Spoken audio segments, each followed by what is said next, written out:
All right, let's dive into a book that basically takes all the standard financial advice you've ever heard and tosses it right out the window. We're talking about MJ DeMarco's The Millionaire Fastlane, a totally different way to think about building serious wealth and doing it while you're actually young enough to enjoy it. I mean, think about the script we're all given, right? Go to college, land a decent job, diligently save 10% of every paycheck, max out your 401k, and then, maybe, if you're lucky, you get to retire in about 50 years. But what if that whole plan isn't a roadmap to wealth? What if it's a roadmap to mediocrity? And this is the absolute core of DeMarco's argument. He calls this the get-rich-slow deception, or the slow lane.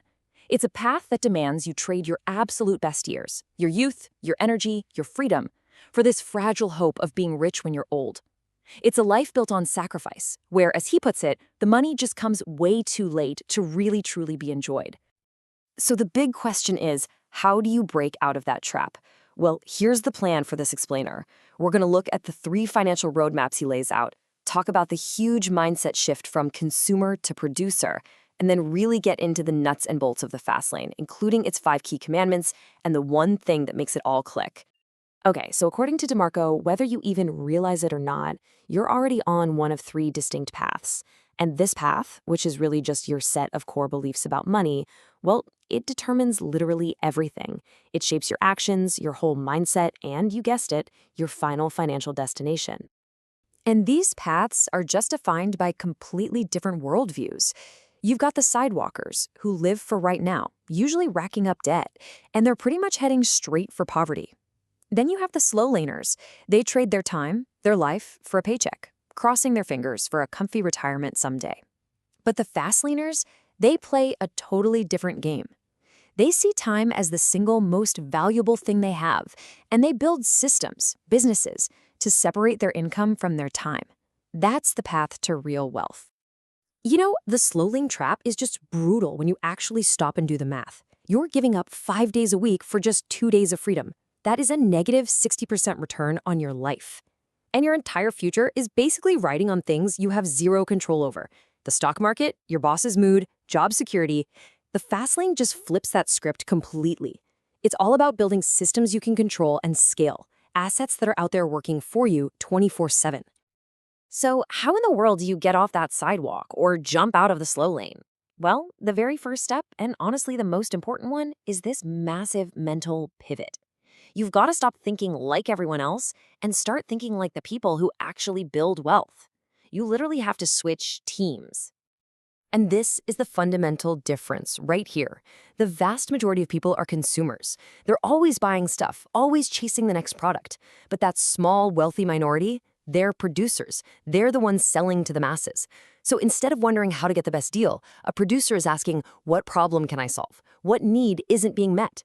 It's the ultimate shift from being a piece in the game to owning the whole board. So once you've made that critical producer mindset shift, you're officially ready for the fast lane.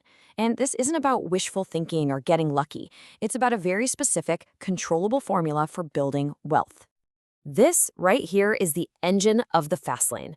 You can just forget the old slow lane equation of job plus market investments. The fast lane formula is built on 2 pillars you can actually control: the net profit your business makes and the value of that business as a sellable asset. And here's where it gets really, really powerful. Your net profit is just the number of units you sell times the profit you make on each unit. So, can you sell more units? Of course. Can you increase your profit margin? Yes. The amazing thing is these variables have no ceiling, and your asset value is just a multiple of that profit. The whole goal is to build what he calls a money tree, a business system that keeps producing fruit, passive income, without you having to constantly be there watering it. Okay, but here's a crucial point.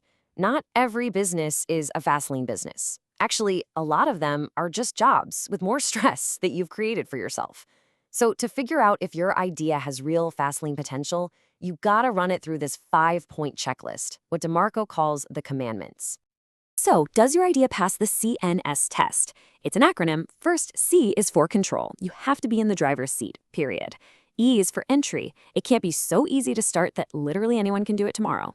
N is for need. You have to be solving a real problem for people. T is for time. The business has to be able to run without your direct moment-to-moment involvement. And finally, S is for scale. It has to have the potential to get big, either by serving lots of people or by having a huge profit margin. So just take a second and really think about that. If you've got an idea you're kicking around or you're already in a business, does it check all 5 of these boxes? Because if it doesn't, it's probably not a true Fastlane vehicle, and it's not going to get you to wealth the way you're hoping. All right, so you've got the mindset, you've got the framework, but there is one last piece to this puzzle. It's completely non-negotiable, and frankly, it's the part where almost everybody gives up. DeMarco has a very blunt way of saying this. He says, ideas are neurological flatulence. We all have them, they're a dime a dozen, and they have absolutely zero value by themselves. The thing that separates wealthy people from lifelong dreamers is not the quality of their ideas. It's action. It's all about the willingness to just try, to fail, to learn from that failure, and then get up and try again. As he says here, the sting of failure is temporary, but man, the regret of never even taking a shot, that can haunt you for a lifetime. At the end of the day, success is messy. It's forged in the imperfect process of actually doing things. It's about getting out into the real world, testing your idea, maybe getting punched in the face by the market, and then adjusting your strategy. It is not about waiting for the perfect idea or hiding behind a 50-page business plan. Ultimately, understanding the Millionaire Fastlane is one thing, but living it, that's something else entirely. It all boils down to execution. So the only question that really matters after all of this is, what's one small action, one tiny step you can take today to start moving from consumer to producer, from just planning to actually doing? The road's open.